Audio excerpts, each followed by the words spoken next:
Why does fasting strengthen something deeper than the body? Why does the simple act of abstaining from food, something so physical, seem to sharpen awareness, quiet the mind, and awaken a sense of inner clarity that feels almost spiritual? Across cultures, religions, and centuries, fasting has never been treated as mere deprivation. It has been treated as a doorway. At first glance, fasting appears physical. You stop eating, the body responds with hunger, fatigue, and discomfort. But very quickly, something else happens. The constant pull of appetite loosens its grip.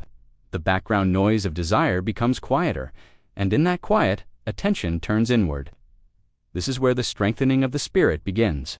Much of daily life revolves around consumption: eating, scrolling, reacting, indulging, distracting. The body leads, and the mind follows. Fasting interrupts this pattern. It introduces restraint, and restraint is the first muscle of spiritual strength. When you willingly say no to the body, even temporarily, you prove something important to yourself. You are not ruled entirely by impulse. This is not about punishment. It is about clarity. Hunger exposes how reactive the mind is. Thoughts become louder. Emotions surface. Irritation, impatience, restlessness arise. Normally, these are numbed or masked by comfort. Fasting removes the mask.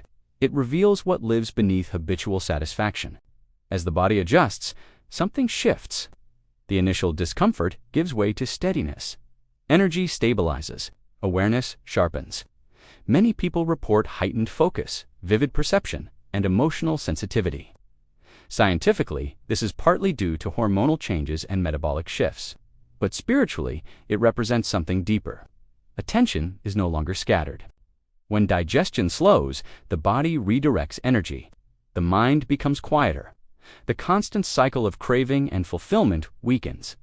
In this space, the spirit becomes noticeable, not as a belief, but as a presence, a calm observer behind sensation. Fasting teaches patience. Hunger does not demand immediate action. You feel it, you observe it, and you survive it. This simple experience rewires your relationship with discomfort. You learn that not every urge needs to be obeyed. This lesson extends far beyond food. It applies to fear, anger, desire, and distraction.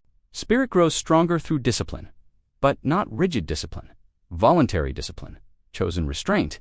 When you fast, you are not forced, you choose, and choice strengthens the sense of inner authority. You realize you can endure discomfort without losing yourself. Many spiritual traditions understood this intuitively. Fasting was never just about cleansing the body. It was about quieting the ego. The ego feeds on satisfaction, identity, and control. When food is removed, the ego weakens. Its demands soften.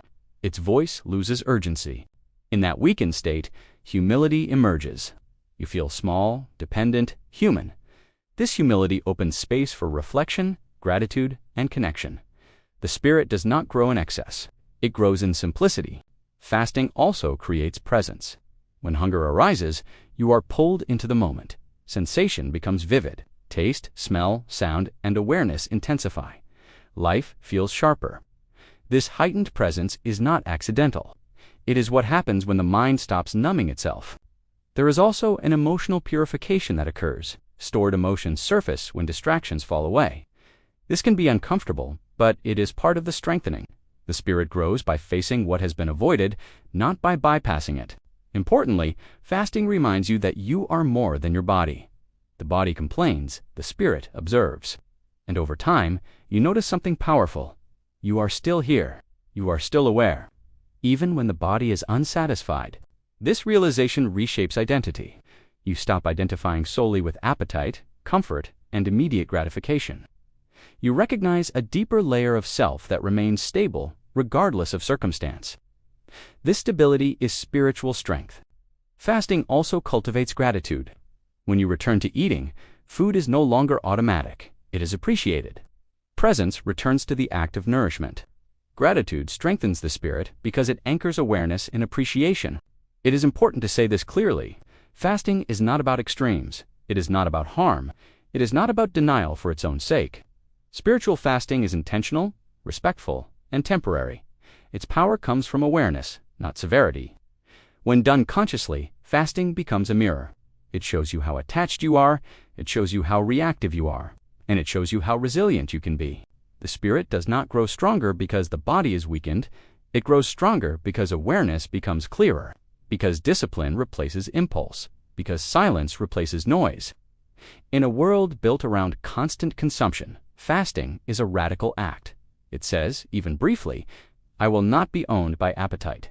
I will listen instead. And in that listening, something ancient awakens. Not belief, not doctrine, but presence, stillness, inner authority. So how does fasting make your spirit strong? It teaches restraint. It reveals truth. It quiets noise. It sharpens awareness. And most importantly, it reminds you that beneath hunger, beneath desire, beneath habit, there is something in you that does not need to be fed to exist. That is the spirit.